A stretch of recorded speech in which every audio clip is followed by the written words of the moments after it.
എടി കുറുമ്പി, ഇത് ഇപ്പോഴല്ല കഴിക്കണ്ടേ. പിന്നെ ഓണം എന്നാൽ ഓണസദ്യ എന്നുകൂടിയാണ് അർത്ഥം. ശർക്കര ഉപ്പേരിയും കായവറുത്തതും പുളിയിഞ്ചിയും മോലനും അവിയലും പപ്പടവും കൂട്ടി ഊണ് കഴിച്ചു തുടങ്ങുമ്പോഴേക്കും നല്ല മണമുള്ള രുചിയുള്ള കേമൻ സാമ്പാർ വരും. മുത്തശ്ശി, അപ്പൊ സാമ്പാറാണോ കേമൻ?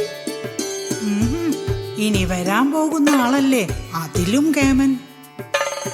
ചൂടാക്കിയ പാലും അതിലേക്ക് നെയ്യും പിന്നെ വേവിച്ച അടയും ചേർത്തിളക്കി ഉണ്ടാക്കുന്ന നല്ല മധുരമുള്ള പാലട പായസം. സദ്യയുടെ അവസാനം ഇലയില് ആ പാലട പായസം ഒഴിച്ച് പഴവും കൂട്ടി ചേർത്ത് കഴിക്കണം. ആഹാ, അതേ രുചി, അതേ മധുരം. പാരമ്പര്യത്തിന്റെ രുചിയോടെ ഹരിതം പാലട മിക്സ്. നിത്യഹരിത മധുരം.